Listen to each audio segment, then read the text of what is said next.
The silent garden, the morning mist clung to the manicured lawns of Willowbrook Estate like secrets refusing to be told. Vincent Harrington stood at his study window, watching the lone figure moving gracefully between the rose bushes with practiced precision. At 82, his body had begun its slow rebellion against decades of stress and solitude, but his mind remained sharp enough to appreciate the one beautiful thing left in his carefully controlled world.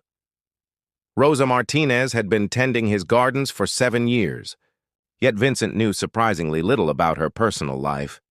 He preferred it that way, or so he told himself. She arrived each morning at dawn, worked with quiet dedication until sunset, and left without expecting conversation or acknowledgement. Unlike the parade of staff members who had filtered through his mansion over the years, Rosa never asked for raises, never gossiped about his eccentric habits, and never looked at him with the calculating eyes of someone wondering about inheritance. The estate sprawled across 40 acres of Connecticut countryside, a monument to Vincent's success in building a technology empire from nothing. Every hedge was trimmed to perfection, every flower bed arranged with mathematical precision. Yet somehow Rosa had managed to introduce subtle touches of warmth, a splash of wildflowers here, a meandering stone path there that softened the rigid formality he had once demanded. Vincent's reflection in the window showed a man who had aged beyond his years. Silver hair swept back from a face carved by decades of difficult decisions, pale blue eyes that had forgotten how to show kindness, and shoulders that bore the weight of isolation like an invisible cloak. His three-piece suits, handmade in London, couldn't disguise the fact that he was becoming frailer with each passing month. The irony wasn't lost on him that he could buy anything in the world except the one thing he had begun to crave: genuine human connection. His ex-wife had left him 15 years ago, taking their estranged adult children with her blessing. Former business partners respected his intellect but feared his ruthless reputation. The boards of directors he chaired valued his strategic mind but avoided personal conversation. Even his household staff maintained professional distance, understanding that Vincent Harrington was a man who purchased service, not friendship. But Rosa was different, though he couldn't quite articulate how or why. Perhaps it was the way she hummed softly while working, melodies that drifted through his open windows like half-remembered lullabies, or how she left small bouquets of fresh flowers on his breakfast table without fanfare or expectation of thanks. Sometimes he caught her talking to the plants, her voice gentle and encouraging, as if coaxing them toward their full potential with nothing but patience and care. Today, as Vincent watched her deadheading the climbing roses along the garden wall, something stirred in his chest, a feeling so foreign he almost didn't recognize it. It might have been longing, or perhaps the beginning of regret for all the years he had chosen wealth over warmth, success over soul. Rosa looked up suddenly, as if sensing his observation, and offered a small wave. For the first time in decades, Vincent found himself waving back, a gesture so simple yet so significant that it left him strangely shaken. He didn't yet know that this moment would mark the beginning of the most important relationship of his life, or that the woman tending his gardens would ultimately tend to his heart in ways that would change everything he thought he knew about love, loss, and the legacy worth leaving behind. Seeds of connection. The first real conversation between Vincent and Rosa happened by accident on a rain-soaked Tuesday in October. Vincent had been making his usual morning inspection of the house when he noticed water dripping through the conservatory ceiling onto his prized orchid collection. He rushed outside despite the downpour to find Rosa already on a ladder, her weathered hands working to clear debris from the gutters above his precious flowers. "You'll catch pneumonia," he called up to her, surprising himself with a genuine concern in his voice. Rosa looked down, rain streaming from her dark hair, and smiled, not the polite, practiced smile of an employee, but something warm and unguarded. "These beauties need protecting," she replied, gesturing toward the orchids. "Besides, I've survived worse storms than this." Something in her tone made Vincent pause. For the first time in years, he found himself curious about another person's story. "Come inside when you're finished," he heard himself saying. "I'll have Mrs. Chen prepare some hot coffee." An hour later, Rosa sat across from him in his rarely used breakfast nook, her work clothes still damp, cradling a steaming mug between calloused hands. Vincent had dismissed the housekeeper, wanting privacy for this unexpected encounter. The silence stretched between them, comfortable rather than awkward, as if they both understood this moment represented a crossing of some invisible threshold. "You mentioned surviving worse storms," Vincent ventured, his usual commanding tone softened by genuine curiosity. Rosa's eyes, the color of warm amber, grew distant. "I grew up in El Salvador during the Civil War. My family fled when I was 12, lost everything except our lives. We came here with nothing but hope and strong backs willing to work." She paused, studying his face as if gauging whether to continue. "Sometimes I think gardens saved my sanity. No matter how much violence surrounded us, flowers still bloomed. Plants still grew toward the light." Vincent had made billions by reading people, recognizing their motivations and weaknesses, but Rosa's openness disarmed him completely. She spoke without bitterness about experiences that would have broken lesser spirits, her voice carrying the quiet strength of someone who had found peace with life's hardships. "I never knew," he murmured, feeling foolish and sheltered despite his own difficult beginnings in poverty. "How could you?" Rosa replied without judgment. "We've worked alongside each other for 7 years, but we've never really talked. I know you built something extraordinary from nothing. I researched your story when I first came here, but I always wondered what drove such ambition." The question hung in the air like morning mist, delicate and somehow sacred.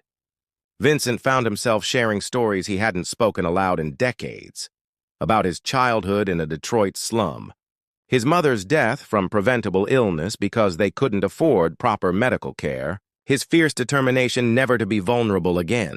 Words poured from him like water from a broken dam, decades of suppressed emotions finally finding voice.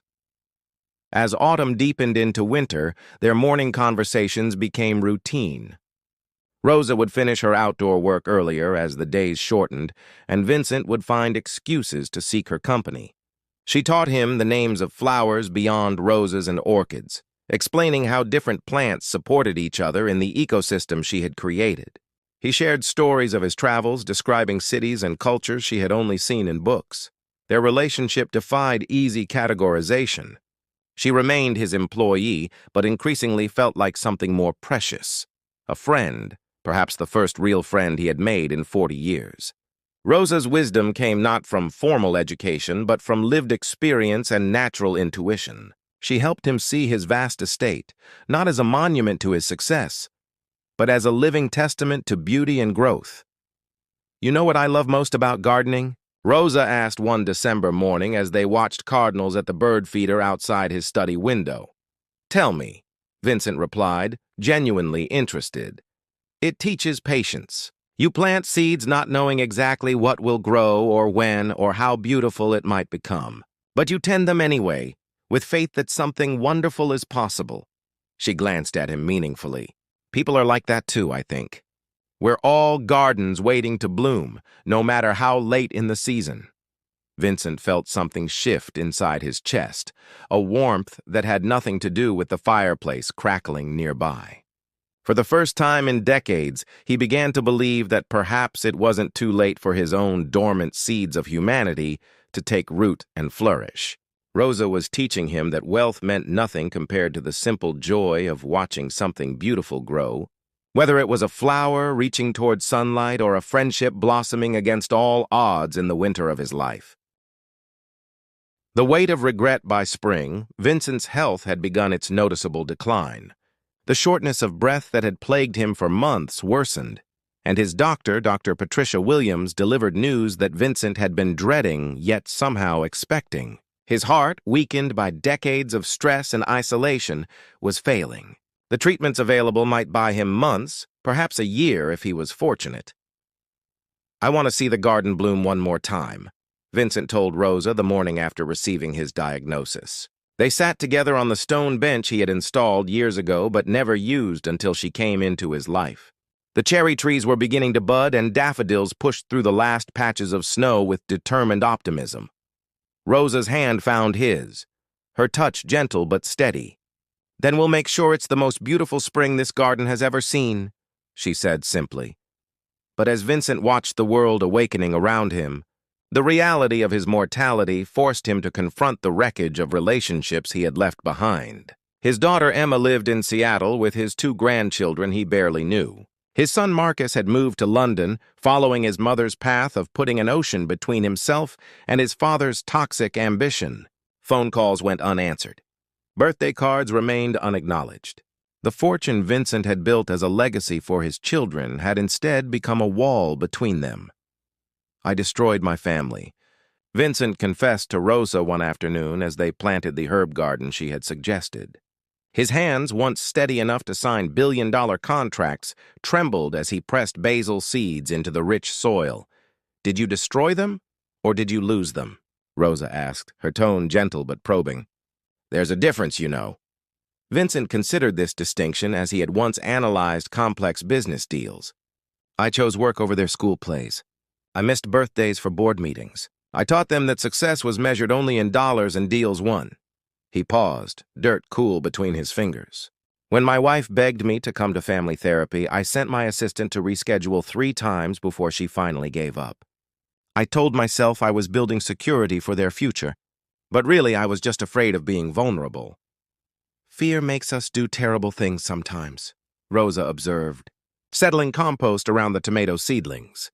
"But regret without action is just another kind of prison." Her words echoed in Vincent's mind as he lay awake that night, staring at the ceiling of his master bedroom, a room that had felt more like a mausoleum than a sanctuary for years. He thought about Emma's wedding, which he had attended but dominated with business calls. He remembered Marcus's graduation from Oxford, where Vincent had spent the ceremony reviewing acquisition papers. Every milestone had been filtered through his obsession with expanding his empire, as if love could be measured in trust fund deposits and stock portfolios. The next morning brought unexpected visitors. Dr. Williams arrived with a social worker, Janet Morrison, who specialized in end-of-life planning. Vincent initially bristled at the intrusion, but Rosa's quiet presence during the meeting helped him focus on practical matters. They discussed his medical wishes, power of attorney, and the various foundations he had established but never personally engaged with. "Have you considered reaching out to your family?" Janet asked gently. "Many people find that reconciliation brings peace, even when relationships have been strained." Vincent's first instinct was to dismiss the suggestion with his usual brusque efficiency. But something about Rosa's encouraging nod gave him courage he hadn't known he possessed. That evening, he did something unprecedented. He called Emma without having his assistant schedule the conversation first. Her surprise was audible across the continent. "Dad, are you all right? You never called directly." The hurt in her voice nearly broke his resolve. "I'm dying, Emma," he said simply, abandoning all pretense. "And I realize I never told you how proud I am of the woman you became despite having me as a father." The silence stretched across 3 time zones, filled with 20 years of unspoken pain and missed opportunities. When Emma finally spoke, her voice was thick with tears. "I've been waiting my whole life to hear you say something like that." They talked for 2 hours, the longest personal conversation Vincent had had with either of his children since they were small. Emma shared stories about his grandchildren, her work as a pediatric nurse, her marriage to a man Vincent had never bothered to get to know. In return, Vincent found himself speaking honestly about his fears, his regrets, and his growing understanding that success without love was just elaborate failure. Similar conversations with Marcus followed, stilted at first, but gradually warming as both men learned to navigate emotions they had buried for decades. Vincent began to understand that his children hadn't rejected him out of spite. They had protected themselves from further disappointment. "I can't undo the past," Vincent told Rosa as they watched the sun set over his gardens, now bursting with late spring blooms. "No," she agreed, "but you can plant new seeds for whatever time remains. Gardens teach us that it's never too late for something beautiful to grow." The final request summer arrived with unusual intensity, as if the season understood it needed to compress a lifetime of beauty into Vincent's remaining months. His children visited more frequently now, tentative at first, then with growing warmth as they rediscovered glimpses of the father they had once loved beneath layers of corporate armor. His grandchildren, 10-year-old Sophie and 8-year-old James, brought laughter back to the estate for the first time in decades. But it was Rosa who remained Vincent's constant companion as his body began its final surrender. She had moved into the guest cottage at his insistence, claiming he needed someone nearby in case of emergencies. In truth, her presence had become as essential to him as breathing, which was becoming increasingly difficult, despite the oxygen tank that now followed him from room to room. "I need to tell you something," Vincent said one morning in late August as they sat together in the conservatory. The orchids Rosa had saved from the leaking roof bloomed magnificently around them, their exotic beauty a testament to her gentle care. "I've been thinking about my will." Rosa's expression grew uncomfortable. "Vincent, that's not my business. You should discuss those matters with your family and attorneys." "But it is your business," he insisted, his voice carrying traces of his old authority, softened by genuine affection. "You've become more important to me than anyone except my children. You gave me something I thought was impossible at my age." "What's that?" she asked, though her amber eyes suggested she already knew.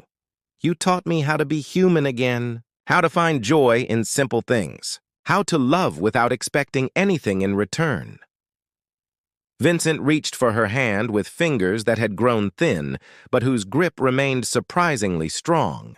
"I've established a trust that will ensure you're comfortable for the rest of your life. But more than that, I want you to know that these months with you have been the happiest of my entire existence." Tears glistened in Rosa's eyes, but she managed to smile. "You gave me something precious too, you know. You let me share my love of growing things with someone who truly appreciated it. You saw beauty in what I created." As September painted the trees in shades of gold and crimson, Vincent's condition deteriorated rapidly. Dr. Williams increased his pain medication and suggested hospice care, which Vincent accepted with surprising grace. His family gathered at the estate, and for the first time in decades, the great house felt like a home filled with love rather than a monument to ambition. Emma and Marcus took turns sitting with their father, sharing memories they had long suppressed and creating new ones in the precious time remaining.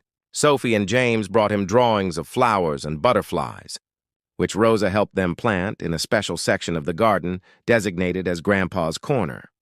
But late one October evening, as the first frost threatened the last brave blooms, Vincent felt the familiar tightness in his chest that signaled his body's final chapter approaching. He asked Emma to bring Rosa to his bedside, where she found him surrounded by family, yet somehow diminished, as if he was already beginning to fade from this world. "I have one last request," Vincent whispered, his voice barely audible above the whisper of the oxygen machine. "Not of my lawyers or my children, but of you." "Rosa, anything," she replied, kneeling beside his bed. Vincent smiled, and for a moment the years fell away, revealing traces of the young man he had once been before ambition hardened his heart. "I want you to plant one more flower with me, in our garden, something that will bloom after I'm gone. So you'll remember that love doesn't end with death, it just takes new forms." Despite protests from Dr. Williams and his worried children, Vincent insisted on being helped to his wheelchair. Rosa pushed him slowly through the garden paths they had walked together so many times, past the roses that had first brought them into conversation, beyond the herb garden where he had learned to work with soil instead of spreadsheets. In a sunny corner where the morning light would be perfect, Rosa had prepared a small plot. With hands that shook from weakness rather than nervousness, Vincent helped her plant a single daffodil bulb, a flower that would sleep through winter's darkness and emerge in spring as a symbol of renewal and hope. "There," Vincent whispered as Rosa gently covered the bulb with rich earth. "Something beautiful that will outlive us both." They sat together in the gathering dusk, his hand in hers, watching the last butterflies of the season dance among the fading blooms. Vincent had spent his life accumulating wealth and power, but in this moment he possessed something far more precious, the peace that comes from knowing he had finally learned the secret of being fully human. "Thank you," he murmured, as Emma and Marcus came to wheel him back inside. "For what?" Rosa asked. "For teaching an old man how to bloom." Blooming legacy Vincent Harrington passed peacefully in his sleep 3 days later, with Rosa holding his hand and his children surrounding his bed. His funeral drew hundreds of mourners from the business world, but the service Rosa remembered most clearly was the private memorial they held in the garden. Family and staff shared stories not of his corporate achievements, but of the man he had become in his final year, someone who had learned to find joy in small moments and love in unexpected places.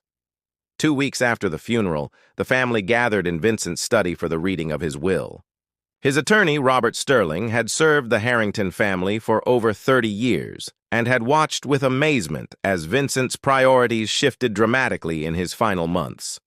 "Before we begin with the primary bequests," Sterling announced, "Mr. Harrington left specific instructions for me to read this letter aloud to everyone present." Rosa sat uncomfortably among Vincent's children and grandchildren, feeling out of place in this formal proceeding until Sterling began to read Vincent's words in his own voice. "To my beloved family, I leave you not only material wealth but something more precious, the knowledge that people can change, that love can bloom at any age, and that it's never too late to choose connection over isolation. To Rosa Martinez, who taught me these lessons through her infinite patience and grace, I leave the following." Sterling paused, his professional composure wavering slightly. "Mr. Harrington has left the entire 40-acre estate, including the IB main house and all grounds, to Rosa Martinez, along with a trust fund sufficient for its maintenance in perpetuity." The shocked silence in the room was broken by Sophie's delighted clap. "That means Rosa gets to live in the pretty house forever." But Rosa was shaking her head, tears streaming down her face. "I can't accept this. It's too much. This should go to his children." Emma moved to kneel beside Rosa's chair, taking her hands gently. "Dad discussed this with us before he died. He knew we would be financially secure through other parts of his estate. But more than that, he wanted the garden to live on, and he knew you were the only person who would love it the way he had learned to love it." Marcus nodded his agreement.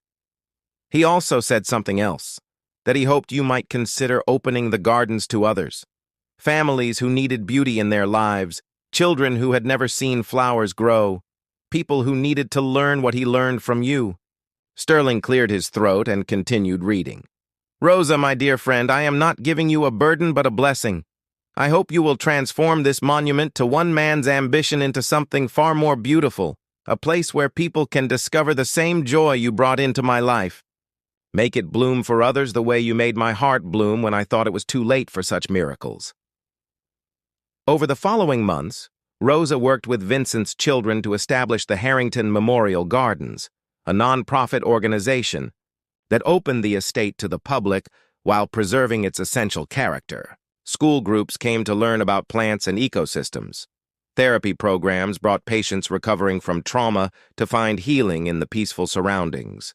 Wedding couples exchanged vows beneath the cherry trees that Vincent and Rosa had admired together. The most popular feature became Vincent's Corner, where visitors could plant bulbs and seeds in honor of loved ones. Children who had never touched soil learned to nurture tiny sprouts. Elderly visitors shared stories of their own gardens while helping tend the memorial plantings. And each spring, without fail, the daffodil that Vincent and Rosa had planted together pushed through the earth in glorious yellow celebration, a reminder that love planted with intention can bloom eternally, creating beauty that outlasts any individual life. Rosa, now the estate's director and head gardener, often stood in that spot during quiet moments, feeling Vincent's presence in the laughter of children discovering butterflies and the peaceful expressions of visitors finding solace among the flowers. "You kept your promise," she would whisper to the blooming daffodil. "You learned how to bloom, and now you're teaching others." The greatest miracle wasn't the money Vincent had left behind, but the transformation of a lonely man's private sanctuary into a living testament to the power of human connection. Rosa had given Vincent the gift of love in his final season, and through his will, he ensured that gift would multiply and spread like seeds on the wind, creating gardens of hope in countless hearts for generations to come.